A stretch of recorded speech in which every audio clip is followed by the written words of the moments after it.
I am excited to introduce our next guest. This man is near and dear to my heart, Jon Corippo. For people that know a little bit about my story, I just about left the world of education in 2018. I was applying outside of education. And my principal at a new school, we've talked about Matt Harvey before, he probably saw deer in the headlights. Yeah. Here I am coming from teaching first, second, and third grade in a Waldorf public school. Very different. To being arrogant enough to say I can teach high school English. Sure. Which is my original credential. And I'll never forget, Matt was like, hey, I just heard this podcast. There's this guy who has this book, the EduProtocols. I'm happy to get that for you. You can check it out. Yeah. And it changed everything. Yeah. It definitely changed everything. And I just won't get into that because it's not an EduProtocols show right now. But Jon Corippo wrote with Marlena Hebern EduProtocols Field Guidebook 1 and 2, and it has gone on and on. So who is Jon? Jon has been a classroom teacher. Mm-hmm. Jon has been a vice principal, superintendent, district officers, CFO, he's been in everywhere in education. Started his own school. Started his own high school. Yeah. Absolutely. Has dreams of starting a remote school. What? I know. It's crazy. And Jon does crazy things and then they work out for him. Yeah. To have that kind of hubris. Yeah.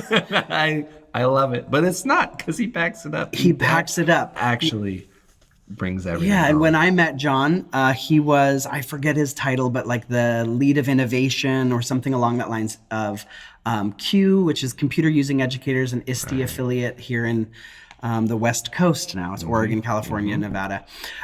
Jon, he'll get into it in the episode, but he's been across this whole continent. Everywhere. I've been everywhere, man, is Jon Corippo. Yeah. Johnny Cash Corippo. He's a close personal friend of mine, as is his wife, Rhonda. She's a principal in Central California. And Jon literally texted me a little while ago from Italy. I didn't even know he was going to Italy. We talk often. Yeah. And I'm like, oh, what are you doing? What are you doing in Italy? I thought you were in Mexico City. No, that's next month. And so he's, I love that, not only because I love spending time with Jon. Mm-hmm. I've learned so much about being a professional, being honest in education, being reflexive in education. But I've learned that it's okay to go out and do the thing. Mm-hmm. Right? So Jon does keynotes, he does all these kinds of things, but what I love is he does classroom takeovers. Yeah. So he'll talk about that. He talks about being in over 450 classrooms in the past year and a half. Crazy. And I've been lucky to do that at his side and watch him walk in, take over a classroom, teach blindly. Yeah. Because he's so freaking good at what he does. Insane. And then the teacher is able to observe and see it with their own kids. Yep. And it is life-changing. Mm-hmm. I'm one of them. He didn't take over my classroom yet. You should come and take over my classroom, Jon. But so, that'd be way cool. Yeah, without further ado, I give you Mr. Jon Corippo.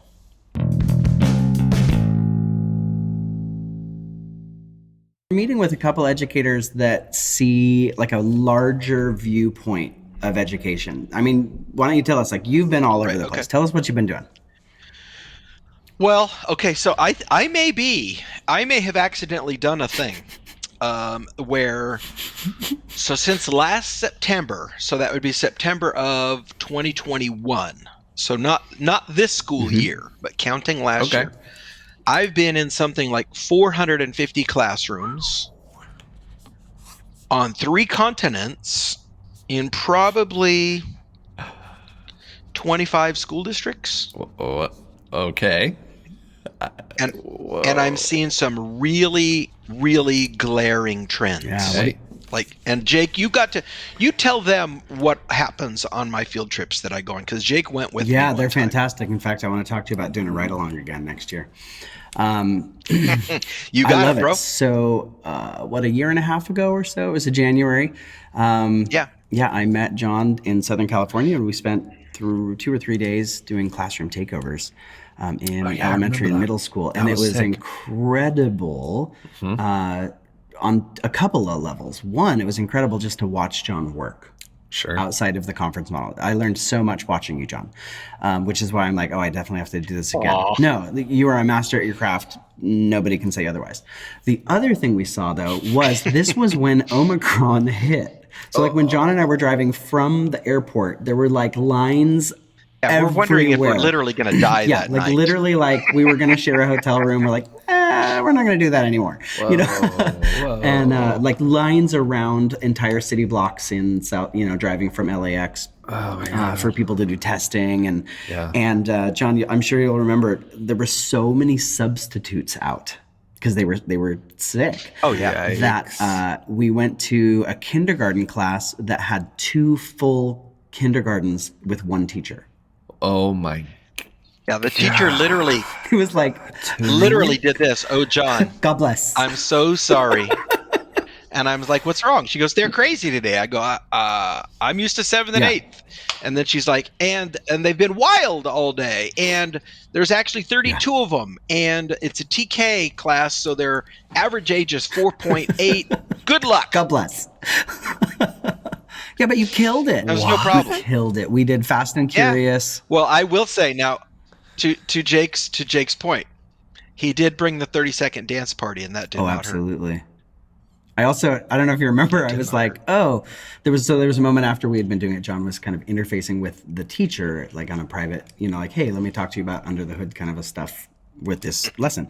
Cool. And I'm like, there are 32 approximate 4.5-year-olds with nothing to do right now.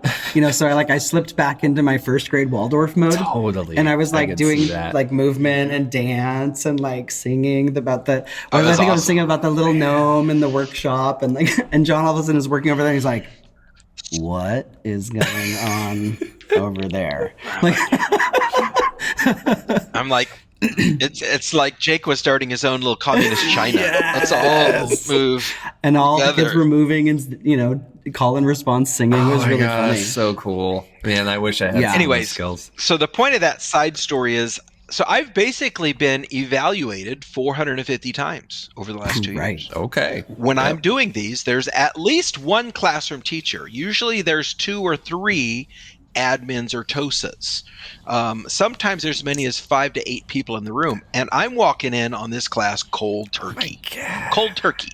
And they're basically going like this. Yeah. Impress me. Right. And so here's some things I've learned from this. In K1, we should be teaching letter sound recognition with keyboarding. You mean like typing? Yeah, Yeah. like literally open up. There's a free app called Typing Club, and you know what happens? They go like this: FFF GGG FFF GGG FFF GGG. They're getting 1-to-1 feedback. If they type the wrong letter, it says that's the wrong damn letter. And then tomorrow they're AAA SSS Right. AAA Get that SSS. homeroom. If they get a good enough score, they get to play game. And so the difference here is the way that most kids learn alphabet is, let's sit in a circle. Jake might get one question in the whole 5 minutes, and if he gets it wrong, he does not want to play tomorrow. Yeah. Tell me I'm wrong.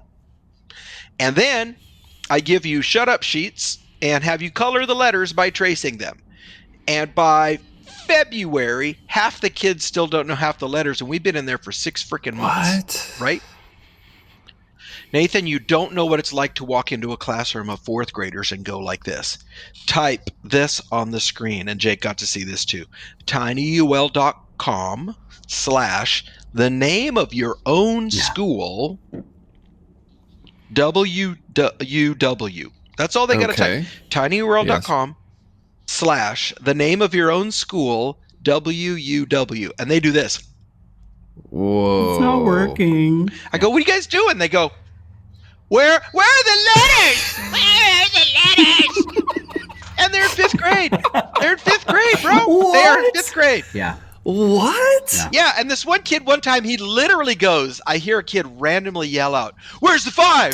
Where's the 5? I go, bro, it's a number line. It's right after 4. It's been there since kindergarten. What? Oh, Dude, you're blowing my mind right now. And if you think, I know, and it 'Cause gets worse. I go to fourth grade. We're doing 99 math. We're doing some math facts. Fourth graders are doing this. we're past that. Whoa. And I'm like, stop. Everybody stop. Whoa. Everybody stop.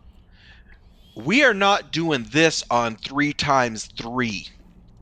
We are not Yikes. doing this on 3 times 3. Now, this thing, what you're doing, this is cool for 77 plus 54. It's not cool for 4 times 3. Jake, it is January. I got fourth graders that can't do 3 times 3. Yep. Whoa. Yep, working on their So fingers. guess what they do? They're like, okay, mister.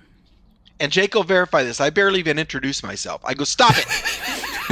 No more fingers. Sit on your hands. No more. And they very calmly take out their multiplication charts. Okay. I can do this. And I put that away. This is 3 times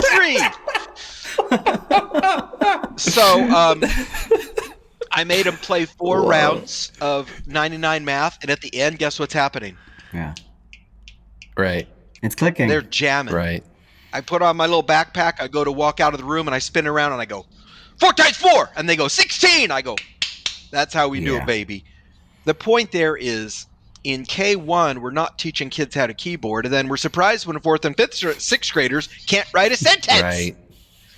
And then we've got 4th graders and we're not actually teaching them math. Yeah. And we're surprised that 6th graders can't do fractions. Yeah. Yeah. So this is the macro pattern that I'm seeing, is that we're really, really bad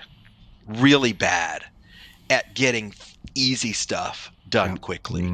I will reiterate, where's the 5? On the number line. It's probably top 10 moments that I got closest to yelling the F word in class. It's in the top. What? Yeah. And I was like, but then I thought I'll just tease him. It's after 4, bro. It's number line. Yeah. Yeah. So then I see this pattern. And you guys verify this as real live teachers. Kids think that capitalizing the beginning of sentence is optional. Yeah. Oh yeah. No, that's Names. Gen Z down. And Kids I've think asked them that about this. putting a period at the end is also optional, and it's the only option. They never think about question marks or exclamations.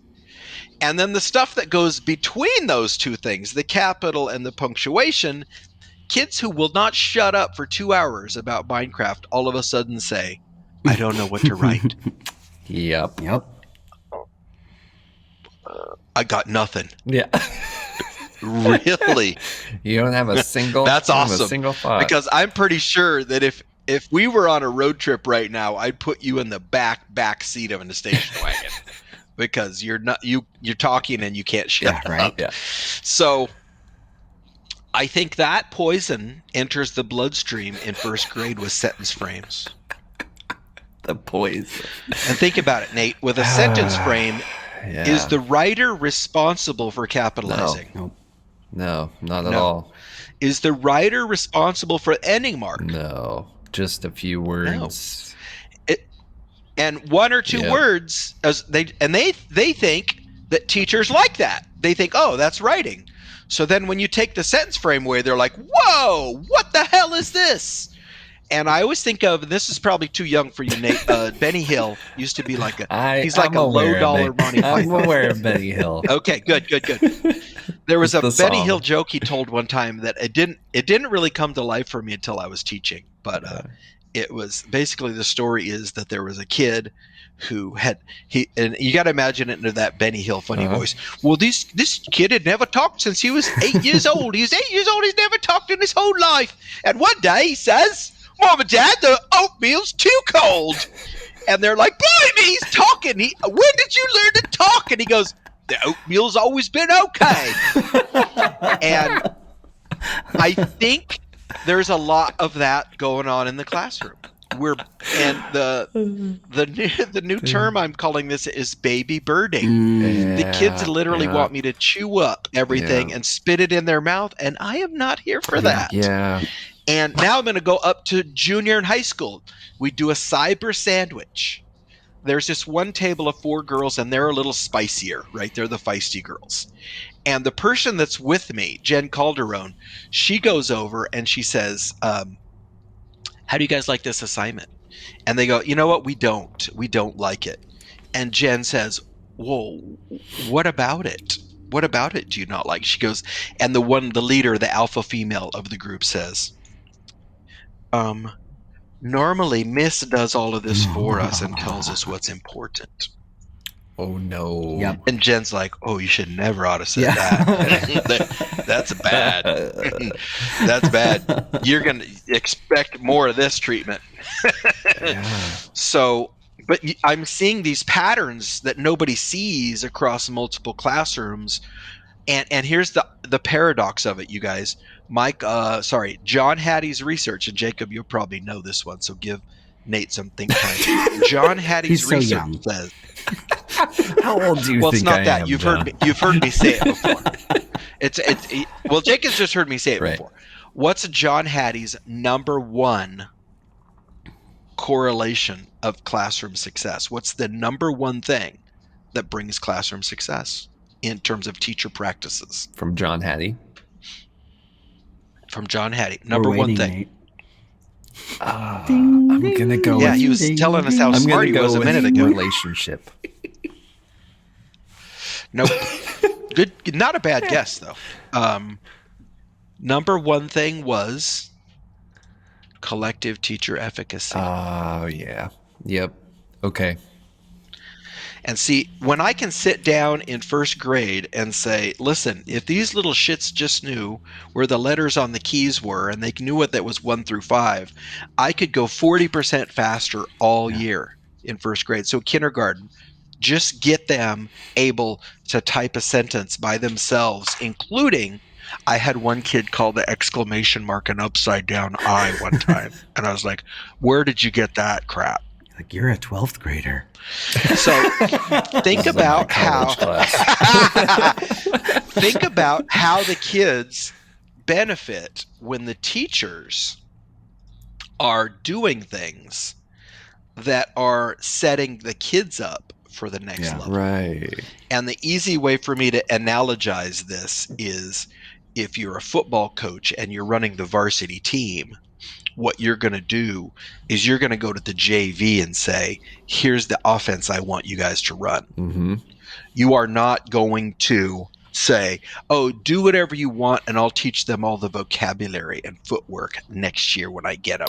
You're not going to do that. You're not going to win championships that way. Right.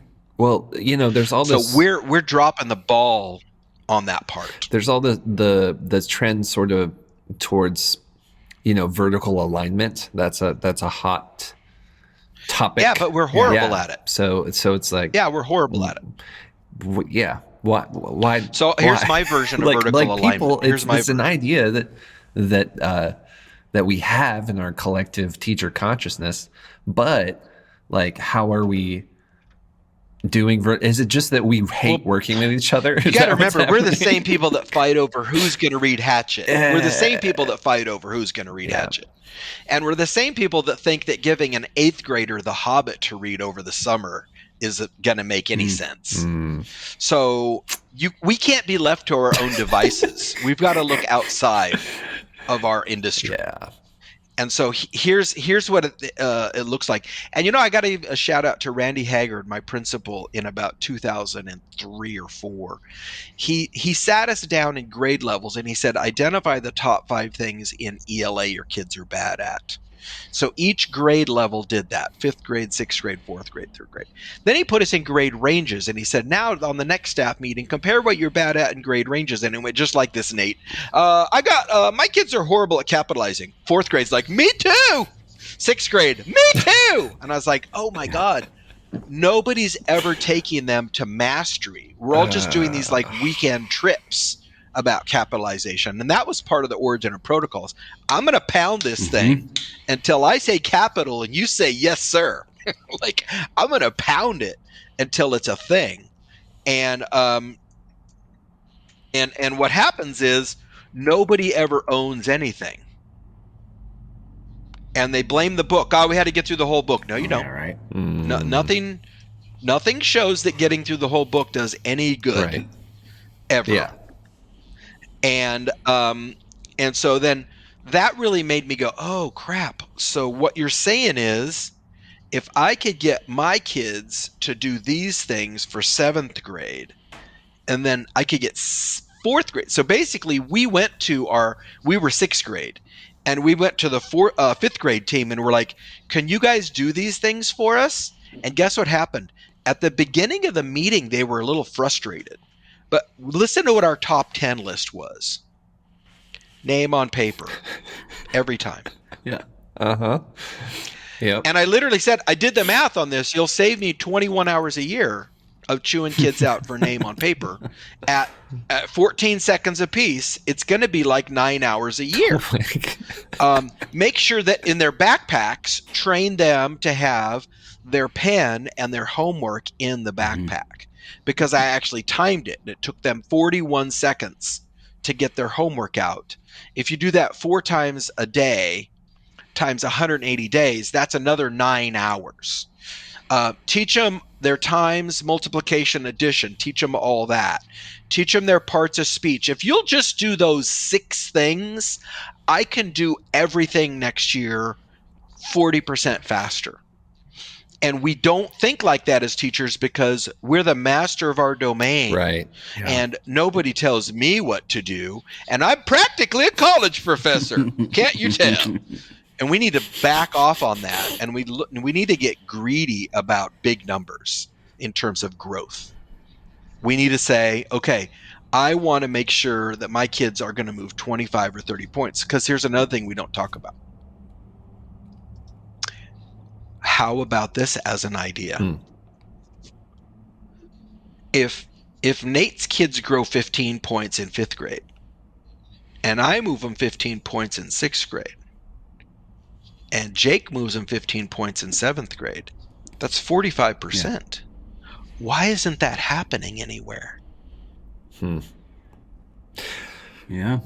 You should look at your school and say, okay, everybody should be at like 60% by 3rd grade, but that's not what we do. And here's my thesis. We are simply doing the same thing to them over and over again. Yeah. Your perspective on that. The kids that are ineffective are ineffective. Yeah. The kids that are ineffective are ineffective, and they will continue to be so. Yeah. And they're going to be in the 30th percentile for the rest of their career. Okay. So I'm curious about something, John. Were you going to finish something? I didn't mean to cut you off. Okay. I've been talking. That's okay. So I'm curious though. Yeah. I've noticed the kid like capitalization, right? Sophomores, come on, like right. These things. But what I found is that they say things like, "Oh, I didn't know that we were writing that way right now." Have you noticed this? Okay. Where they're like, "Oh, that there's comes from multiple workshop. modalities That comes from workshop. here." Like, no, please That comes always from workshop. capital and use proper grammar. That comes from workshop. So I'm going to keep saying this. That comes from workshop. Okay. Back to Lucy Calkins. Did I mention that comes Is from that workshop? from workshop? So That's from workshop because I don't have a sloppy copy in my world. Right. We are always writing the best we can. You know who taught me that? This is hilarious. This is why it's important to listen to kids because they will tell you the answers. I had an 8th grader one time, and oh my God, he wrote the worst 3-paragraph thing ever. And I was like, bro, that's straight No F. one's eating and he that goes, hamburger. oh, okay, when do we rewrite it? And I was like, Never. dude, we ain't rewriting it. Everything's a one-shot deal. And needless to say, he was not super happy with it. He's like, that's rip-off. I go, dude, no, that's how we do it. So I said, what makes you think that it's okay to just write me a bad copy and then put that in? And he goes, well, that's how Miss So-and-so did it last year. And I go, oh, so walk me through this. And basically, he says that what the teacher does is he puts out the least effort possible. This is the kid telling me. I put out the least effort possible. And then, quote, she spends all weekend grading it. And he goes, then on Monday, I correct everything she likes because she is going to give me a better grade if I say what she wants. So I'm waiting for her to tell me what she wants. That's Insert visceral reaction here. brilliant. Yeah, smart kid. That And is a I'm smart like, kid. oh, Harness shit, that kid. this kid is smart. Mhm. Yeah, this kid is smart. So I go, well, you just need to know that deal's over, bro. You're not doing that. Yeah. Yeah, that smorgasbord is closed. And guess who later got his MFA? Guess who got his MFA in literature? That guy. awesome. Definitely. That's awesome. So I feel like I may have had a small hand in that. I won't put a big hand in that. But I taught him how to write hard all the time. Mhm. And everything is a one-shot deal. And if I want you to revise something, I'll tell you what to revise when we do the next round, not now. Right. I don't got time for that. Mhm. Yeah, we're moving on. And we're going to hit it 18 more times, right? Yep. We're going to win on reps as opposed to winning on revising the same one every time, because guess what? It's pretty boring to write something 3 times. Yeah. It is. Yeah. So how's that for a stinger? That's fantastic. You know, you hit right at one of the things that we're...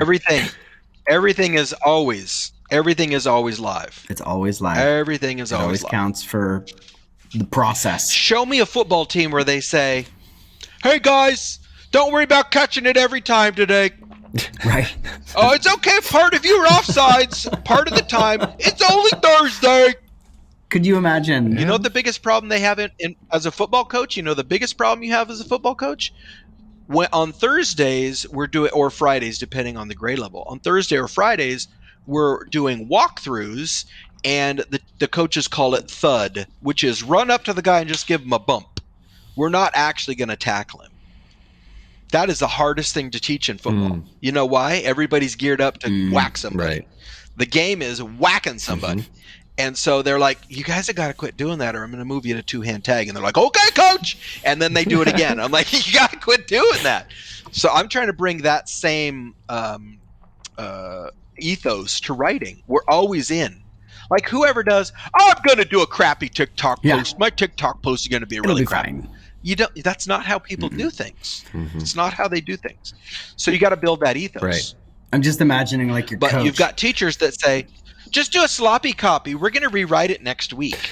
Ew. Yeah. As if. Yeah, for me, actually, like part of my whole like prompts and like schema, and this is for college level stuff, so it's a little bit different world, but it's also like I want to see to the best of your ability. Yeah, right. Can you do this, and I want whatever it is to the best of your ability. And Now, I reserve judgment That to being say, said, sometimes, I know you can do better. yeah, sometimes I'm having my kids write formally, Yeah. and sometimes it's wildly creative and goofy. Totally. Like the kid, we were doing a genre of expository writing, and he did one with how to kidnap kids. I did not see that coming. Okay. And he actually had a picture of a van that said free candy on the side. And I'm like, oh, he gets the assignment. He understands what we're doing That's here. amazing. So I will have kids write in ways that are, very formal or very informal. But there's never a point where you say, just throw some crap on there because I'm not looking. No. That is not a thing. Yeah, I love that. I have that vision of like, Yeah. Fresno State football coach. Okay, now I want you to get out there and give me like 68%. Like that's just Yeah, this is exactly. not a thing. And yet we live through that Right. every day in a classroom.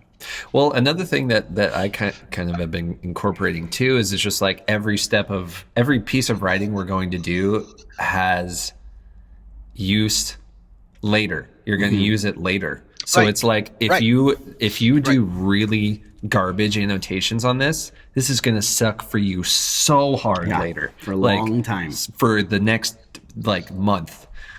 You're not going to know what's going on. You're not going to have anything to reference. Well, and that's another thing that I got from Fresno State football. My coach there used to tell us this a lot. I'm going to teach you this. It may not make sense, but I need you to do it perfectly because I'm going to teach you this so we can do something later. Exactly. And we don't have progressions in school. Like in math, if you do a good job, you know what you get to do? You get to never do that assignment again. That makes no sense. You're free. You're free of your bonds. Yep. Yeah, it's I don't know. It's like approaching education that way, where it's just like it's. We're talking with Marissa actually, and she was like, "What like?" Because when we're doubling down on the actual skills, right? Then it starts to feel like there isn't enough, or it's like it's too easy, or there isn't enough rigor to it. And it's like, no, I'm doubling down on the skills that I want. I'm not going to put them in a rat race. I'm not going to put them on a spinning wheel of things that aren't useful. Yeah. Like I want to actually We're not double looking down for on a bulk. skill. I'm not looking for hard. So We're that's not I'm looking for that's a great place to wrap up. focused. That's a great place to wrap up because I don't want this to go Yeah, on too yeah. long. So we teach kids all these standards. I'm gonna riff on Marissa right now. We teach them all these standards, but if they can't write a paragraph, we teach them all these standards, but if they can't do a word problem, we teach them all these standards, but if they can't do a presentation, we teach them all these standards, but if they can't make a web page, like if there's not a macro skill that you can use or execute when you're done, What's the point? we're failing. What's the point? Knowing standards by itself is and I'm somebody's going to be mad at me for this. Knowing the standards is fairly useless. Yeah. That'd be like saying, I know my color wheel perfectly. Can you draw a picture of your cat? No. But if you want me to color yours, I can. Big whoop-de-doo, man. If you can't actually do the task, you don't have much. Yeah. Like, hey, can you work on cars? Yes, I can change the oil. Anything else? No. That's all I can do. But I'm a mechanic. Very good at it. Right. Yeah. No. Where are the spark plugs? What are those? You're not really doing it at that whole point. ethos for me, like I feel like I was pretty I had the advantage of coming from a very different kind of teaching where like most of the teaching I've actually done is music teaching. And in music teaching, there is no, oh, you did this happen. It's like you either play the song or you how about don't. this? Let's do Stairway to Heaven crappy. Yeah, exactly. Let's just wing And it. so like It doesn't work there's like that. actually I've had some just because of the way I think the culture of the current set of students, like I had my music class this year was it took a lot of extra effort for me to get those kids up to where I wanted them to be. But, you know, part of the thing was like, I was basically just like, look, I will let you crash and burn. Yeah. Like if there's a show and we're going to perform and you haven't practiced and you don't know your part, that's too bad for you. Like I'll let you learn that hard lesson. The ship is going to say, because it's like you have to develop the skill. And if you're not willing to do that, then what are we doing here? well, here's one last little thing you made me think of on the macro scale. Everywhere I go, teachers have kids that won't work. Right. But the teachers have created that ethos because here's what they do.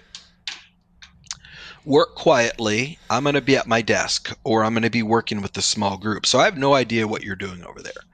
Human children are born procrastinators. And so they're going to procrastinate. All people, including adults, because you've done this too some, Jake, when you go to teach people protocols, they usually screw up the first protocol because they don't get it. So what happens with kids is when they don't get it, what happens is they just hide in the back of the room and they're like, I'm working. I'm not doing anything. That's why I only let kids use pen in my classroom because I got tired of them writing a paragraph and then erasing it, writing another paragraph and then erasing it. And then when I go to help them, they're like, it was really good, but I erased it. How dumb do you think I am, dude? Okay. So here's the thing that protocols really I think helps a lot, which is the immediacy of low-grade public analysis of your actual work really backs that off. Yeah. Because your friend is going to look over at you and they're going to be like, bro, what have you been doing? Yep. Like when you do an Iron Chef and everybody shares, if you're the only kid in the class that has nothing, Yep. there is a social awkwardness there that I don't have to engineer. Yeah, I love the it. kids are like, oh, egad, that's bad. Like, what have you been doing? And teachers are so used to kids blowing off the work that they don't realize that if you show everybody who did the work, they will naturally start not wanting to look like the outlier. Mm-hmm. Yep. Yeah, that calibration. And that's what gets kids working. Yeah. Which is also fulfills another paradox, which is, I'm going to call this the Corippo phenomena. If you're actively working and trying, you have to grow. Weirdest thing ever. It's Crazy. true. And if your kids in your class are not growing, guess what that tells me? They're not trying. Yep. Okay. They're not actively trying and growing. Yep. It's that simple. And that's really the magic, is how do I get everybody to actively work and actively try? And if I can get that done, everything else follows. That's a good rose, actually. Literally, Just like, everything else follows. If I can get every fourth grader to quit doing this and do 3 times 3 in their head 135 times in the next hour, in a week, we'll be fine. Yeah. And then they start going, this guy's got something here. Like, I never got math Yeah. before, but now that I'm actually doing it, it's pretty cool. When that happens, they start believing in you. And then all of a sudden, you're the teacher of the year, because people can give you any kid and they start growing. yeah, Yeah. They know their time's not being wasted. I love that. It's fantastic. I love that takeaway, John. Hey, we don't want to take up your whole day. You got yard work to do, right? Yeah. Yeah, don't tell Rhonda. Weeds ain't going to pull themselves, Weeds man. ain't gonna pull himself. No, No. no. Good deal. Well, that was a great It conversation. was great. It was great Yeah, talking it with was you. really good to talk to you, I John. love this show. You got to give Mac a big pat for me. Your dog's. His I will dog do is that. the greatest dog. You want me to send you some of his fur, maybe? Yeah. All right. Well, we're gonna sign off. Thanks for Okay. coming on, John. It was good to see you. Yeah. Right. You bet. Keep on doing what you do, you guys. I mean, Yeah. like when Dave Burgess started publishing books, I said, "Oh my God, this is the analogy to it's the opposite of Budweiser or Coors, right? In the old days, you could only buy beer from like 5 brands, and now you can buy thousands of brands of beer. Mhm. And what's a mead, anyways? Like Budweiser would never make a mead, Right. and ciders and all this, right? And so what happened in publishing is Dave Burgess is one of the people that allowed people to tell their own reality, their own story, without being like a college professor. And you guys doing stuff like this is just continuing to build that network of teachers doing their own thing for their own purposes. And if either one of you guys got shipped to Kansas or New York, you wouldn't show up and go, "Oh, I can't start teaching until you guys hand me the workbooks, bro." I can't prep. I can't prep yet. I don't have the books. No. You wouldn't do that, because you know how you want to teach Latin roots, and you know how you want to teach reading comprehension, and you own that as a true professional. So yay for Yeah. you. Well, Thanks, thanks for John. that, John. Yeah. A lot of it comes from you. Yeah. It's true. Good stuff. Yeah, you've reshaped I hope so you Having much. good survive. mentors is important, as we have Absolutely. discussed. And there's one right there. And there's one right there. Excellent. There's one right There's there. one right there. Okay, boys. Awesome. Thanks, John. Yeah. Have a good one. Bye. You bet. See ya. Jon Corippo, everybody, has a lot of things to say about education, and without mincing words. And we love that about him. But I love what he has to say there at the end, and especially the Corippo effect. What did he say? The Corippo phenomenon. The Corippo phenomenon. That's right. Yeah. of basically just like, if you get kids working and actually trying, That's Yeah. really what it is it's just like, to the best of your effort, if you're trying, you will learn things. Yep. You will grow. And I love how he talks about leveraging like positive peer pressure. And I always try to do that as well, because I'm just not a disciplinarian type of person. I'm just not scary. I have my scary moments, and I choose those wisely, because, you know, if they're rare, they're scarier. Yeah. But it's like, I don't lead with that. I lead with community and trying to build community in the classroom. And I think a really important part of that is leveraging positive peer pressure to do the thing, to try. Like, Yeah. that's why we're here. Why are you sitting here and not doing anything? Yeah, I love that John said building the ethos of doing well every time. That is and so not good. meaning like that perfection, right? No. Doing well, maybe not getting it right, not understanding the skill, but like working hard and trying and like being in the machine of learning. Right. And then, you know, the Corippo phenomenon. I love that. I think it's funny. The opposite side of that is actually frightening. You know, right? If you look at the data since like 1973, the amount of growth is very little. Yeah. So then, you know, unbacked by science, the Corippo phenomenon, does that, you know, how often are students just doing busy work, Yeah. doing things that aren't stretching them, things that they're not putting the time or the effort into, feeling uncomfortable, that liminal space to move forward, right?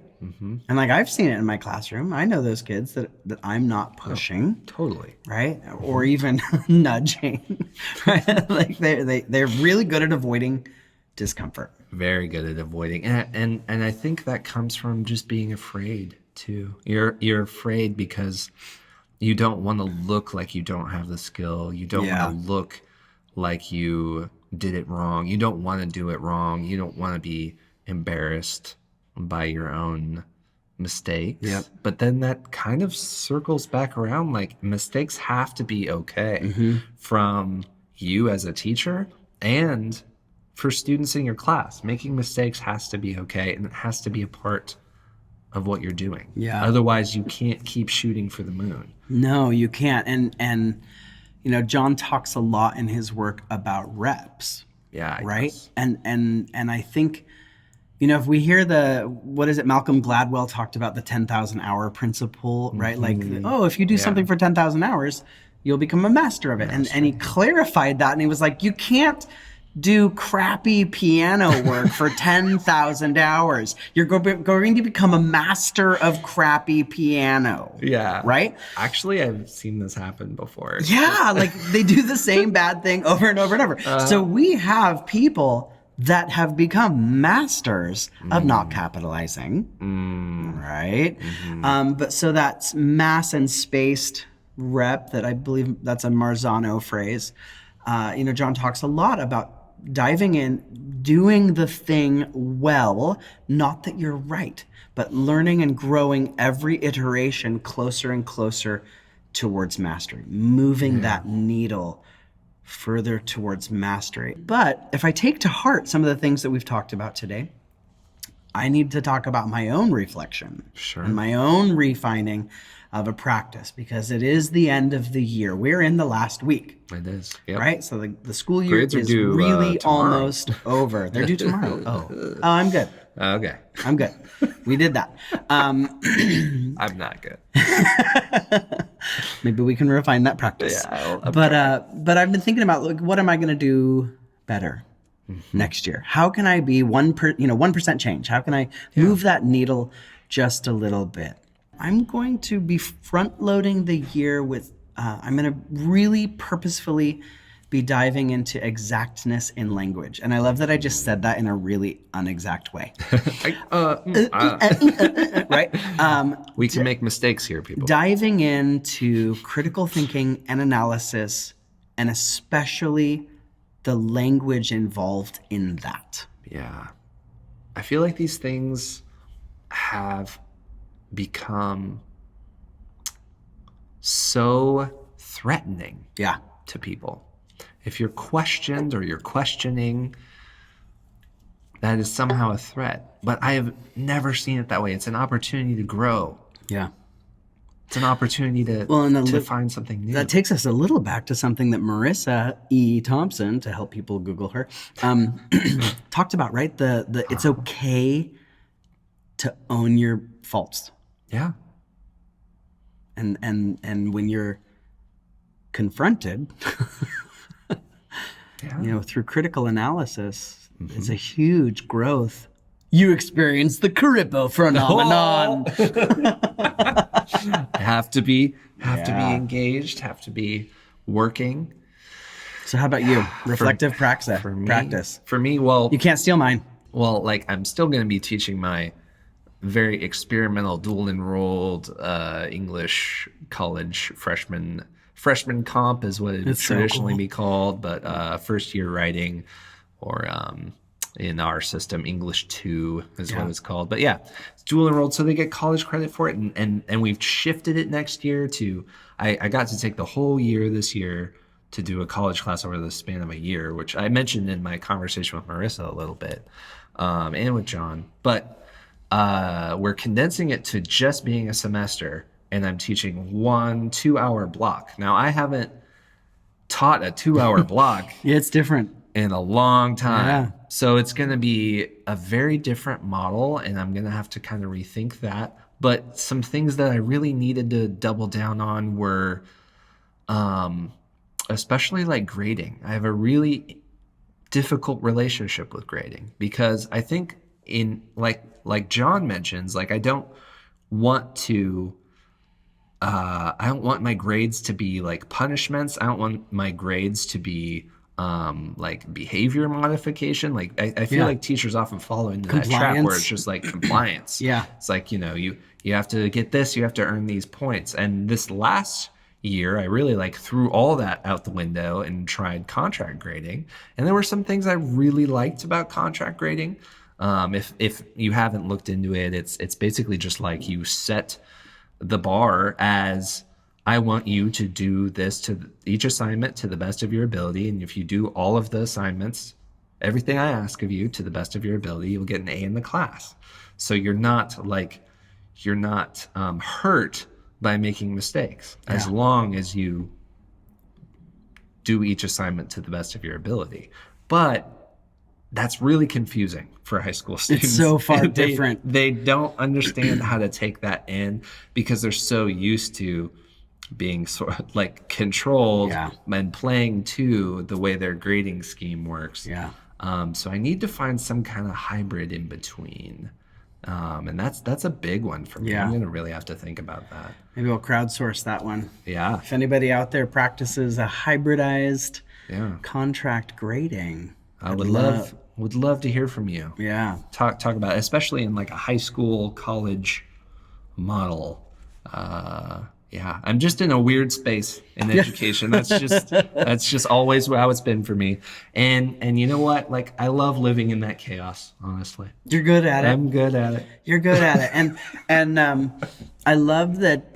Yeah, like you thrive in a certain whirlwind that some do not. Yeah. Right? That's definitely but I'm thinking about a couple of students that you work closely with that are very type A. Oh my gosh. Like, so much.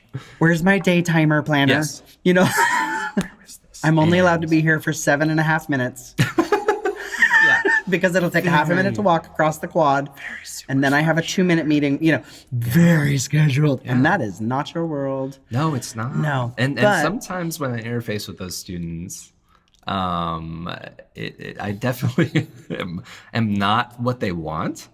But I feel like it's very good for us to have that kind of meet in the middle exchange, because you're going to run into all different kinds of education, especially if you go on to college. Oh, absolutely. And so you need to have the ability to communicate with your teacher and like clarify things and find where those boundaries are to make sense of it for yourself.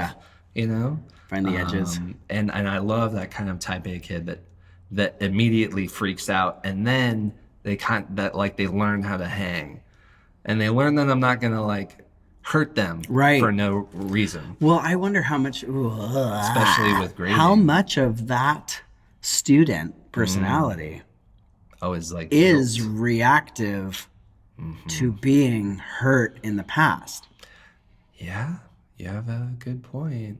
I mean, not those are everybody. Some always- people just move that way in the world naturally. Yeah. But there is a fear, you know, and to go back to something that John talked about, that, you know, mass versus spaced practice, do well every time, growing towards it while not dinging them for making a mistake.